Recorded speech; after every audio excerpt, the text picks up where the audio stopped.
How's it going, guys? Cody back again, dropping out another video. Right, guys, another story now, this time about more prison corruption, this time prison officer-prisoner relationship. Nothing new there then. The headline reads, prison officer spent 50 hours speaking to inmate boyfriend on his smuggled mobile phone. Lauren Joyce and Mark Smith's illicit relationship was busted by anti-corruption officers. A female prison officer spent 50 hours on the phone to her inmate boyfriend, even though she knew he was banned from having a mobile.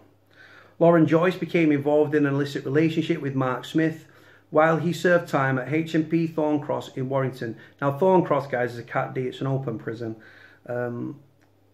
You've got 4 categories of prison, guys. Cat A, Cat B, Cat C, and Cat D. Cat D is an open prison, readying you for release. Both Joyce and Smith, who is from Netherton, have now been given suspended sentences after their antics were busted by anti-corruption officers. The relationship was discovered when a search of Smith's cell in December led to the discovery of 2 mobile phones. That search was sparked by concerns raised at HMP Wymott in Lancashire, where Joyce worked and Smith had previously been locked up. Now, Wymott, guys, I think it's 50% sex offenders, 50% general population in that prison. But anyone that knows it as a Nancy prison. But like I say, I think it's 50-50 or 60-40. So you do have general pop in there as well. Analysis of the phone revealed Smith of Harrops Croft had been in a relationship with Joyce since July 2017. And the pair had contacted each other 490 times, even spending a total of 50 hours holding illegal conversations. At Preston Crown Court today, Joyce of Thurmore Close, Addington, Lancashire, was handed a 12-month suspended sentence. The 23-year-old is no longer a prison officer, was also given 140 hours of community service after pleading guilty to misconduct in a public office. Smith, 30, was given a 6-month suspended sentence after pleading guilty to 4 counts of possession of a prohibited article. Following the sentencing, Deputy Governor of Wymott, Mike Baines, said, "The overwhelming majority of prison officers and staff do a fantastic job to a very high standard." No, they don't. In what can be a very demanding and very difficult circumstances. Occasionally they are let down by a colleague who, through their corrupt actions, allow prisoners to continue their criminal activity from within the establishment. This type of behaviour puts staff and the public at risk and will not be tolerated. We have developed close working relationships with the North West Regional Organised Crime Unit to jointly tackle corrupt activity in prisons. We welcome the sentence today and hope it will act as a deterrent for anyone who may be tempted for whatever reason to engage in corrupt practice.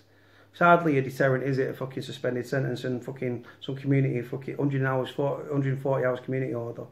Detective Sergeant John Davis from the NWRCOU's Prison Anti-Corruption Unit said, regardless of the circumstances leading to the pair starting a relationship, Lauren Joyce knew that Smith had been in possession of a number of mobile phones and failed to report this to security. It is widely accepted that mobile phones are used by serving prisoners to continue criminality and can be used to spread unrest inside the prisons themselves. In fact, that Joyce chose to ignore this and put her colleagues and other inmates inside the prison at risk. The danger of allowing that continued use of a mobile phone in prison cannot be underestimated. Now, she doesn't work for the prison anymore. She's 23, guys. She probably started when she was about 22. Well, she was 22, because obviously that's when the relationship started in 2017. You shouldn't have attractive young female nurses and prison officers in prisons, in men's prisons. You shouldn't. Sexual relationships are bound to happen. You spend a long time alongside these officers. If you were cleaning within the prison, like I was on the wings, we had a very good working relationship with the staff.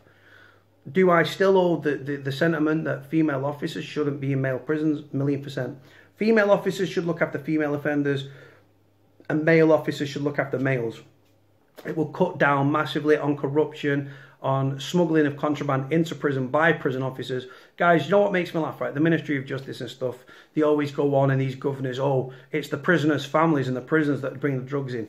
Not one acknowledgement of prison officers bringing drugs into the prison.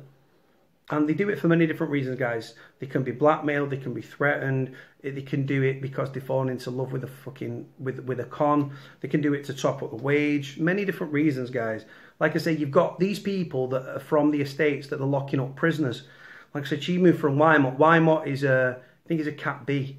Is it a Cat B? I think it's a Cat B, Cat C. No, it's a Cat C. It's a Cat C, and it's right next to Garth Prison, up near Ulneswall and in between Preston and Southport way. I've been up there many a time. It's in the middle of nowhere, that prison.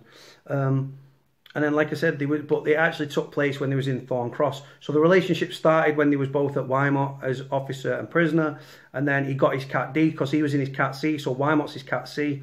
From Wymott, he's gone to his Cat D, which is it's either Kirkham near Blackpool. Here in the northwest, you've got Kirkham near Blackpool, which is the billets and stuff.